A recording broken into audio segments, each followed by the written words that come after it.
Derick atabukidde ba Kadama bubi nnyo mugenda kukyejjusa ku bino bye mugenda okuwulira byababuulidde asonga ate ye Doni Asiyah omuwala ku TikTok akyasinze okuvuma banne n'okubeetikka n'okubavoola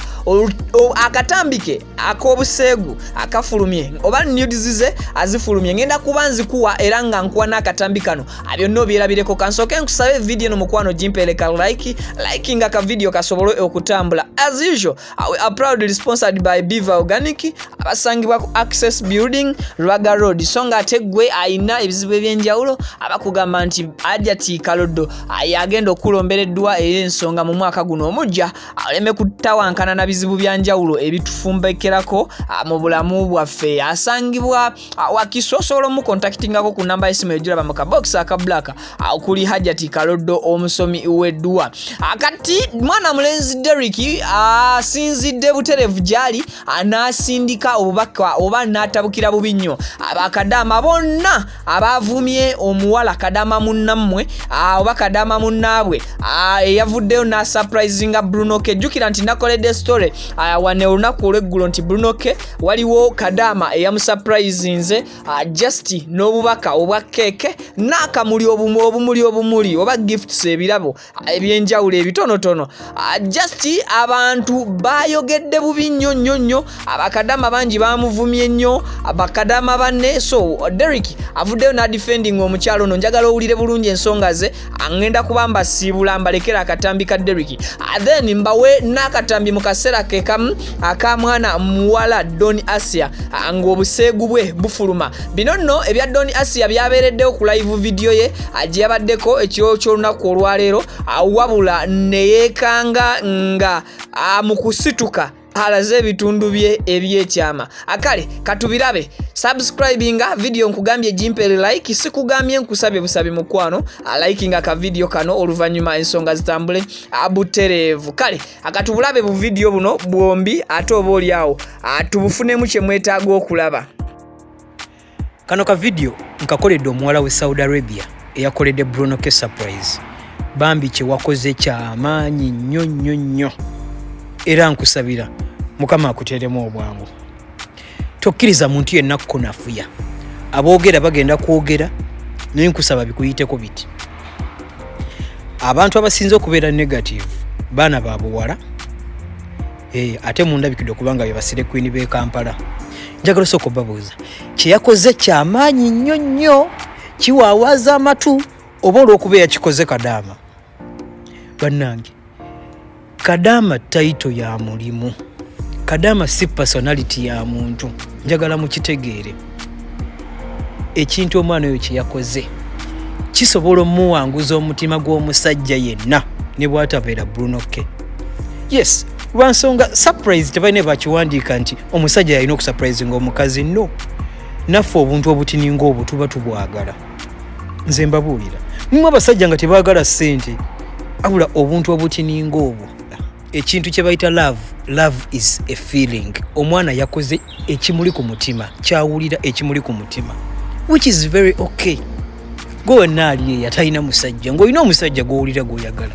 ekyo kintu kitono nnyo kisobola okuwanguza omusajja nze nkubuulira kikole Katonda anaayambira eyo singa Bruno kannyamba bannange nanswaliza baanamu abawala nanjagalira omwana oyo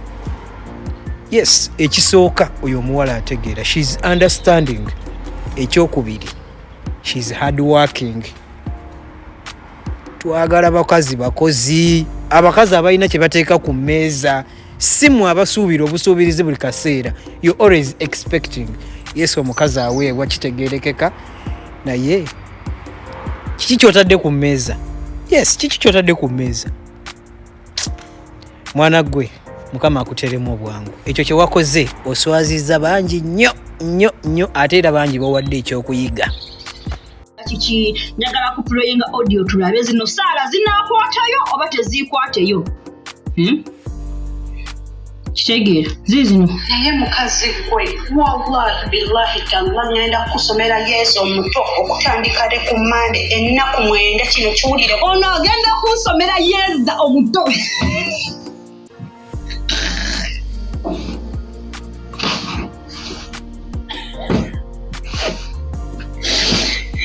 praying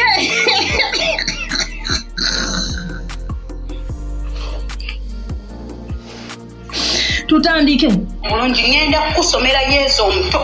ennaku 9 Katonda manya agenda kuwulira essaala yange manya agenda kunkubira balayi gy'ogenda okufanga teweerabidde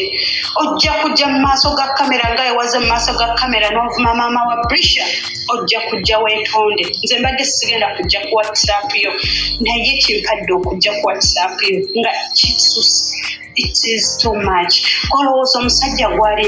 gw'olina gwe mwami Medi olowooza anyumirwa by'okola akutwala kikazikazi oli kisassalala olw'ensonga nti